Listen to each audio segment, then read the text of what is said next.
Let's go!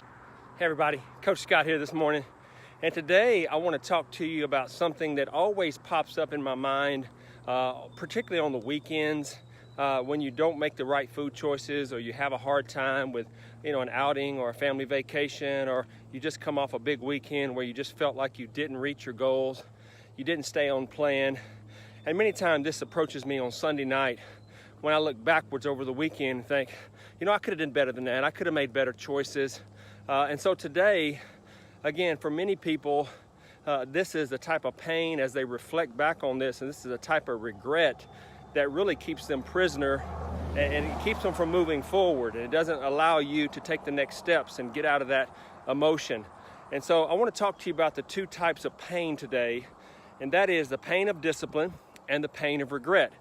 You see, the pain of discipline will always be a process that leads you to your promises. It will lead you to your victories. And the pain of regret normally will keep you packed and parked in the middle of the road.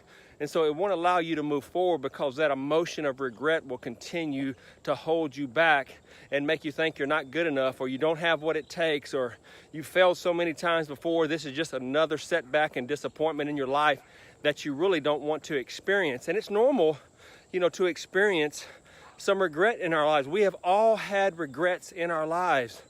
And again, this is an emotion that it's not a mythological monster. It's not a boogeyman. It's not something that you need to be afraid of all the time.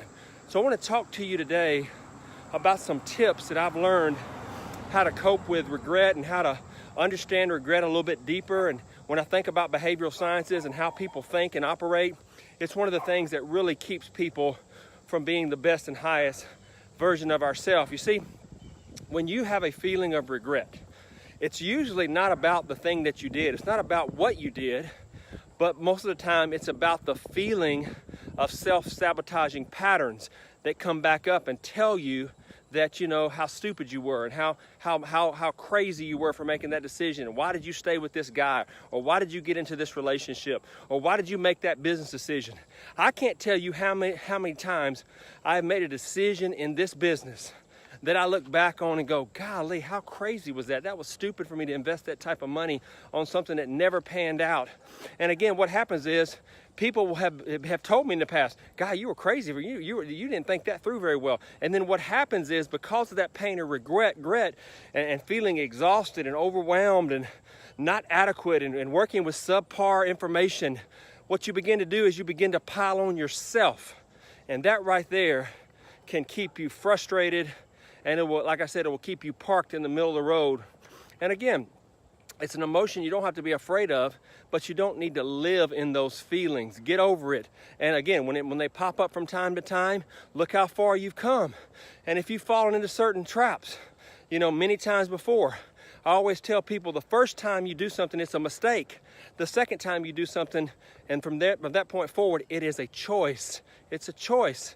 So what you got to stop doing is you got to stop saying, I'll never do this again. I'll never make that same mistake again. You can learn from mistakes, and you can strategize, and you can gradually improve your habits and routines, because what you'll do is you'll learn how to stay away from those negative pitfalls in life sometimes that we weren't aware of. And anytime your background and your situation finds your background with no experience, it can be very difficult when you make decisions. But it's the things that you do over and over and over and over again that are going to keep you locked in. And it's going to keep you either moving towards your goal, or it's going to keep you in a moment of regret.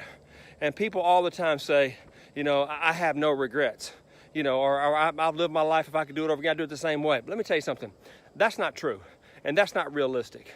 Like anything that you do in life that's attached to a negative emotion, regret is a much more common experience than people want to act like they've had before. So don't act like you don't have any regret. We all have regrets.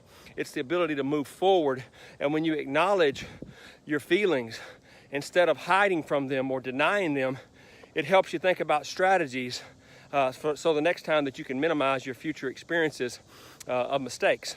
So again, identify your feeling, understand that it happened, move forward, don't stay parked in the middle of the road, and keep moving into your goals. Okay, the second thing I want to talk to you about today is when you experience some type of regret, you've got to believe in yourself that you have the capacity to learn from that mistake, and you have the capacity to grow and stretch and expand yourself, because regret can cause us many times to hesitate or stop, or when an opportunity comes up or a door gets open, all of a sudden, if you have a ton of regret that you're holding on to, it can hold you hostage, and it can create what I call the spotlight effect, and scientists call a spotlight effect in your life. And what it does is it blows up a situation out of proportion, and it keeps you frozen.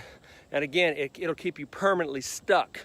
You know, it'll keep it in the I can't do this, or the too hard file, or you know what, I don't have enough experience or connections, or I don't have enough resources or money, or I don't have enough time. We all can come up with those excuses to stay stuck in the middle of the road. But just because you made some, bad decision in the past doesn't mean that you're doomed to recreate or do that decision in the same area in your future. You should never allow what you don't know or a past mistake to keep you from what you could know or a future victory, okay? And the next thing I want to share with you about regrets is you got to look for how you got to think about how you think. You got to think about how you think.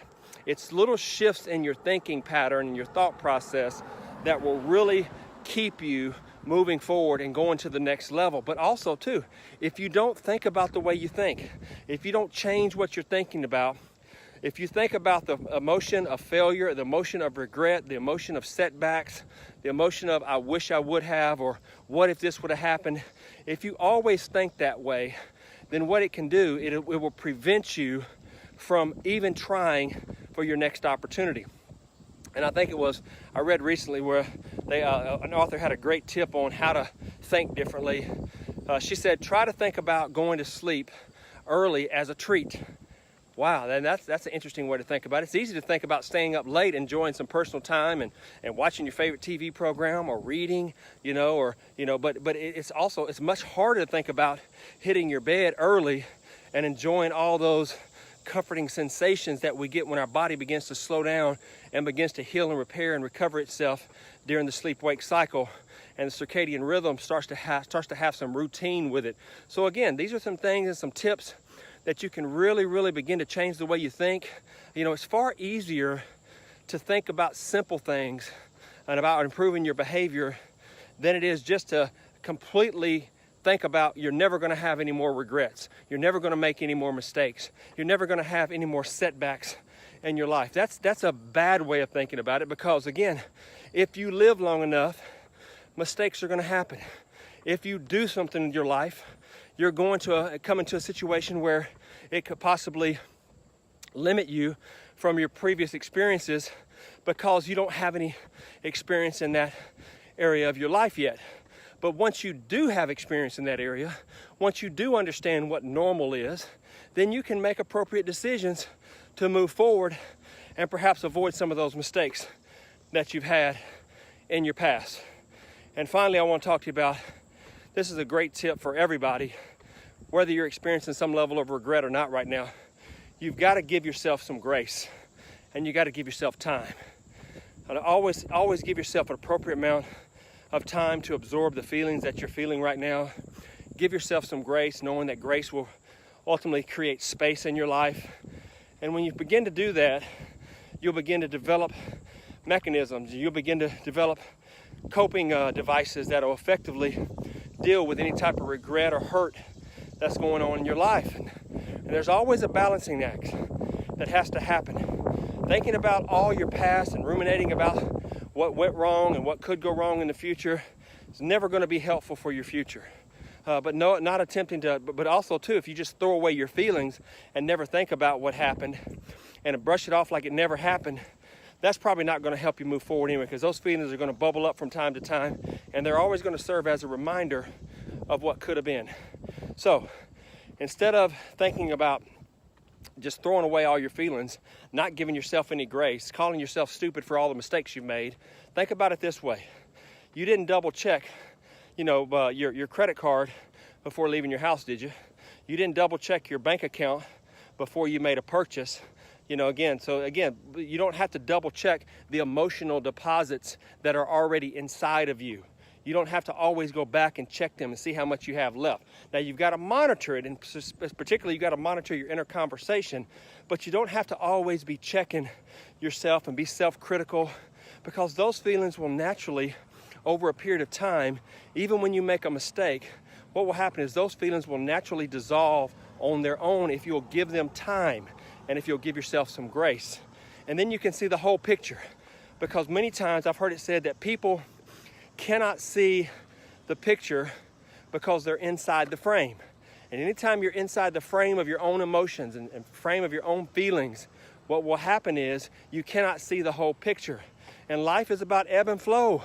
And again, these things are going to pop up from time to time, and they're going to mess with you periodically, and they're going to, get under your skin every now and then. But the more you leave time for grace, the more you leave time for your emotions to just work themselves out, the better they're going to be. And if feelings of regret and disappointment and setbacks really begin to bother you from an internal perspective, then what you really need to do is stop and take an honest assessment of really where you're at right now in your life. Because in order for you to be healthy, happy, and whole, you've got to own not only your emotions and your feelings, but you can't live in them. You've got to learn to step over them and to keep moving forward. And if you'll do that, you'll become a better person. You'll become stronger mentally and emotionally, psychologically, and even spiritually. Turn to God for help. Ask God to help you. If you've continually got built up regret and emotional withdrawals in your life that you can't seem to move past, ask God to take those feelings from you. Ask God to help you with those feelings.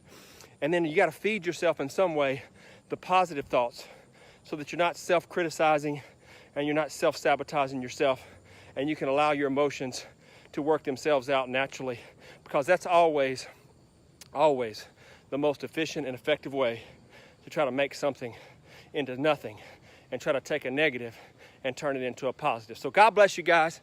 I hope this helps you. Kind of went off my heart today. I usually have it more scripted in my mind, but I was just walking today thinking about all the people that I coach and I talk to every day that struggle with this negative feeling of regret.